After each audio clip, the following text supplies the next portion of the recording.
Welcome future ITM. So this is a question from CSIR net June 2020 exam.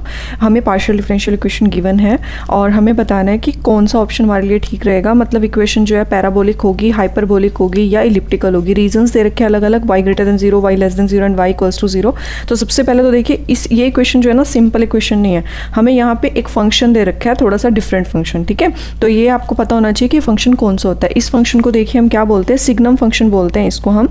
इसकी जो मतलब full form होती है SGN is short form for signum function. Signum function जो है वो डिफाइन कैसे होता है, यहाँ पे देखिए y के लिए अगर मैं डिफाइन कर रही हूँ तो आपको ध्यान रखना है 3 वैल्यूज कंटेन करते हैं, एक 1, एक -1, एक 0।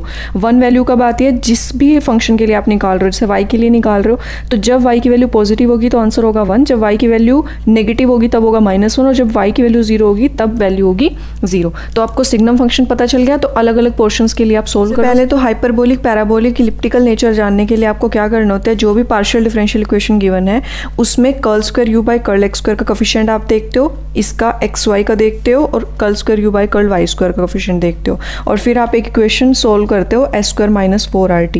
अगर ये पॉजिटिव आ जाता है तो हाइपरबोलिक होगा, अगर ये नेगेटिव आ जाता है तो इलिप्टिकल होगा, और अगर ये इक्वल टू 0 आ जाता है तो पैराबोलिक होगा। राइट, तो हम क्या करेंगे, s square minus 4rt solve करेंगे। s क्या होता है, s is a coefficient of curl square u by curl x curl y। तो यहाँ से 2 आएगा, उसके बाद r हो जाएगा 1 एंड t हमारे पास क्या आएगा, देखिए अगर मैं y ग्रेटर देन 0 ले रही हूँ तो आंसर आ रहा है 1, यहाँ पे 1 सब्स्टिट्यूट करूंगी तो 1 माइनस 1 इज 0, तो t हो जाएगा 0।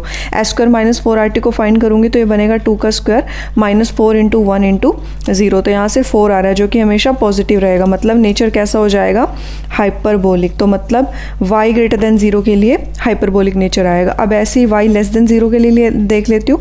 y 0 के लिए लेंगे s, और जो r है वो तो सेम ही रहेगा, इस पर तो असर नहीं पड़ेगा, बट t पे फर्क पड़ेगा। जैसे ही y लेस देन 0 लिया मतलब सिग्नम फंक्शन की वैल्यू -1 आ रही है, यहाँ पे पुट करेंगे तो 1 माइनस -1 हो जाएगा 2, तो t की वैल्यू आ गई 2। जैसे सोल्व करेंगे तो s स्क्वायर माइनस 4rt, तो ये क्या इंप्लाई करेगा, 2 का स्क्वायर माइनस 4 इंटू 1 इंटू 2, तो यहाँ से आ रहा है 4 माइनस 8 मतलब -4 जो कि नेगेटिव वैल्यू है, तो ये हो जाएगा इलिप्टिकल।